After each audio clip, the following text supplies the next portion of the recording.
Hey what's up guys, welcome back to ಮತ್ತೊಂದು reaction video. ಮತ್ತೆ ಎಲ್ಲರೂ ಹೇಗಿದ್ದೀರಾ? ಚೆನ್ನಾಗಿದ್ದೀರಾ? ಸಖತ್ತಾಗಿದ್ದೀರಾ ಅನ್ಕೋತೀನಿ. ಸೊ ಗೈಸ್, ಏನಪ್ಪಾ ಅಂದ್ರೆ ಡೇವಿಡ್ ಬಾಸ್ದು ಒಂದು ಡೆವಿಲ್ ಮೂವಿದು ಟ್ರೈಲರ್ ರಿಲೀಸ್ ಆಗಿದೆ. ಸೊ ಅದನ್ನ ನಾನು ಇವತ್ತು ರಿಯಾಕ್ಷನ್ ಮಾಡೋಣ ಅಂತ ಬಂದಿದ್ದೀನಿ. ಅಂಡ್ ಫಸ್ಟ್ ಟೈಮ್ ಏನಾದರೂ ನನ್ನ ಯೂಟ್ಯೂಬ್ ಚಾನಲ್ ಬಂದರೆ ಸಬ್ಸ್ಕ್ರೈಬ್ ಮಾಡ್ಕೊಳ್ಳಿ, ನಿಮ್ಮ ಫ್ರೆಂಡ್ಸ್ಗೆಲ್ಲ ವಿಡಿಯೋ ಶೇರ್ ಮಾಡಿ. ಸೊ ಕನ್ನಡದಲ್ಲಿ ರಿಯಾಕ್ಷನ್ ವಿಡಿಯೋಸ್ನ ಮಾಡ್ತಾ ಇರ್ತೀನಿ.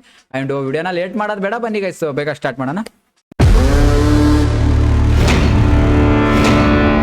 ಅವಲಕ್ಕಿ ಪವಲಕ್ಕಿ ಕಾಂಚನ ಮೀಣ ಮೀಣ ಡಾಂಡು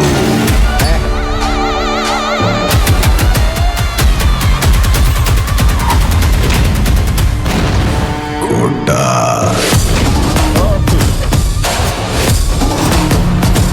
ಕ್ಷಣಕ್ಕೊಂದ್ ಬಣ್ಣ, ಗಳಿಗೆಗೊಂದ್ ವೇಷ.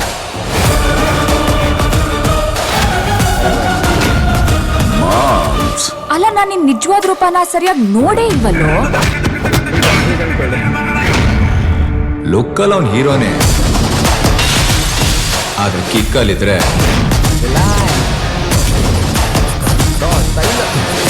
Full on terror.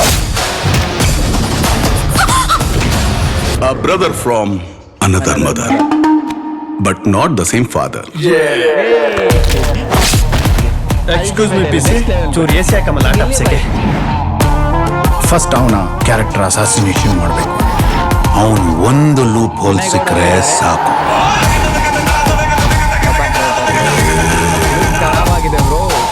ಆಸೆ ಪಟ್ರೆ ಕೇಳಬೇಕು,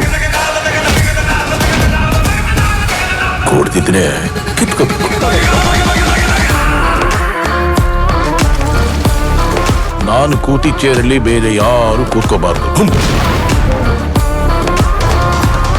ಖೇಲ್ ಖತಮ್, ನಾಟಕ್ ಬಂದ್. ಎಲ್ಲೋದ್ರೂ ಬರ್ತಿರ್ತೀಯಲ್ಲ, ಏನೋ ನಿನ್ ಪ್ರಾಬ್ಲಮ್ಮು.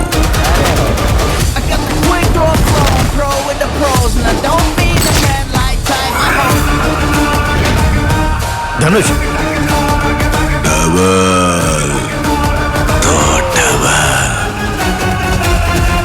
ಸೂರ್ಯಂಗೆ ತುಂಬಾ ಹೊತ್ತು ಗ್ರಹಣ ಹಿಡಿಯಲ್ಲ. ನಾನು ಬರ್ತಿದ್ದೀನಿ ಚಿನ್ನ. ನೆಕ್ಸ್ಟ್ ಲೆವೆಲ್ ಅನ್ಕೊಳ್ಳಿ. ಇದೇ ಡಿಸೆಂಬರ್ 11ಗೆ ಥಿಯೇಟ್ರಲ್ಲಿ ರಿಲೀಸ್ ಆಗ್ತಿದೆ. ಸೊ ಎಲ್ಲರೂ ದಯವಿಟ್ಟು ಥಿಯೇಟ್ರಿಗೆ ಹೋಗಿ ನೋಡಿ. ಅಂಡ್ ಡೈಲಾಗ್ ಇದೆ ಅಲ್ಲ ಗುರು, ನೆಕ್ಸ್ಟ್ ಲೆವೆಲ್ ಅನ್ಕೊಳ್ಳಿ. ಬೇರೆ ಅಂದ್ರೆ ಮೂವಿ ಬಗ್ಗೆ ಅಷ್ಟೊಂದು ಎಲ್ಲೂ ಬಿಟ್ಕೊಟ್ಟಿಲ್ಲ. ಸಖತ್ತಾಗಿದೆ, ಡೈಲಾಗ್ಸ್ ಇದಾವಲ್ಲ. ಅಂಡ್ ವಿನಯ್ ಗೌಡ ಅವರು ಇದ್ದಾರೆ, ಅಂಡ್ ನಮ್ ಗಿಲ್ಲಿ ಕೂಡ ಇದ್ದಾರೆ, ಗಿಲ್ಲಿ ಅವರು ಇದ್ದಾರೆ. ಅಂಡ್ ಬಾಸ್ ಲುಕ್ ಅಂತೂ ಖರಾಬಾಗಿದೆ ಬ್ರೋ, ಸಖತ್ತಾಗಿದೆ. ಮಸ್ತ್ ಲೆವೆಲ್ ಅಂದ್ರೆ ಬೇರೆ ಲೆವೆಲ್ ಅನ್ಕೊಳ್ಳಿ. ಸಖತ್ತಾಗಿದೆ. ಆ ಎಂಟ್ರಿ ಇದೆಲ್ಲ, ಕಾರಿಂದ ಬಂದ್ಬಿಟ್ಟು ಸಿಗರೇಟ್ ಹಾಕೋದು ಬೇರೆ ಲೆವೆಲ್ ಅನ್ಕೊಳ್ಳಿ. ಸೊ ಈ ಬಸ್ಸು ಅಂದ್ರೆ ಬೇರೆ ಲೆವೆಲಲ್ಲೇ ಬರ್ತಿದ್ದಾರೆ. ಸೊ ನಮ್ಗೆ ಎಕ್ಸೈಟ್ಮೆಂಟ್ ಇದೆ. ಡಿಸೆಂಬರ್ಗೆ 11ಗೆ ಹೋಗೋಣ ಅಂತಿದ್ದೀವಿ. ಸೊ ನಾವಂತೂ ಮೂವಿ ಹೋಗಿ ನೋಡ್ತೀವಿ. ಸೊ ದಯವಿಟ್ಟು ಹೋಗಿ ನೀವು ಥಿಯೇಟ್ರಿಗೆ ಹೋಗ್ಬಿಟ್ಟು ಮೂವಿ ನೋಡಿ ಅಂತ ಹೇಳ್ತಾ ವಿಡಿಯೋನ ಇಲ್ಲಿಗೆ ಎಂಡ್ ಮಾಡ್ತಾ ಇದ್ದೀನಿ. So take care, bye guys.